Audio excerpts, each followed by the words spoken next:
Don మీడియాకు స్వాగతం. వైఎస్ఆర్ ఉద్యాన విశ్వవిద్యాలయంలో క్యాంపస్ ఇంటర్వ్యూలు. డాక్టర్ వైఎస్ఆర్ ఉద్యాన విశ్వవిద్యాలయం ఉపకులపతి డాక్టర్ టి జానకిరామ్ సహకారంతో ఉద్యాన కళాశాల, వెంకట్రామన్నగూడెం ప్రాంగణంలో Jain irrigation systems limited company, Hyderabad వారిచే ఈ నెల 22-23 తేదీలలో ఉద్యోగ ఎంపిక నిర్వహించారు. Jain irrigation systems limited company associate vice president A. Prasad Babu, human resources manager Andhra Pradesh, Telangana T. Raghu, agronomist P. Raju ప్రాంగణ ఉద్యోగ ఎంపిక కోసం రాత పరీక్ష, గ్రూప్ డిస్కషన్, ఇంటర్వ్యూని ఫైనల్ సంవత్సర విద్యార్థులకు నిర్వహించారు. బీఎస్సీ హార్టికల్చర్ 4వ సంవత్సరం చదువుతున్న 64 మంది విద్యార్థులు రాత పరీక్షలో పాల్గొనగా 43 మంది గ్రూప్ డిస్కషన్కి ఎంపికయ్యారు.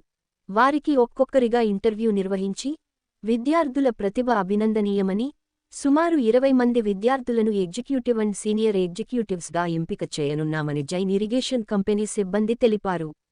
ఈ కార్యక్రమానికి doctor A S. Padmavathamma, dean of horticulture, పాల్గొని తమ సూచనలు సలహాలు విద్యార్థులకు తెలియజేశారు.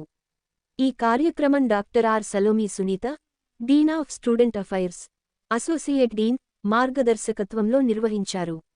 ఈ కార్యక్రమానికి ప్లేస్మెంట్ సెల్ ఇన్ఛార్జిగా డాక్టర్ పి. వినయ కుమార్ రెడ్డి వ్యవహరించారు. విశ్వసనీయ వార్తల సమాహారమే మన డాన్ మీడియా. మరిన్ని వార్తల కోసం మన డాన్ మీడియా ఛానల్ను సబ్స్క్రైబ్ చేయండి. మరికొందరితో చేయించండి. ధన్యవాదములు.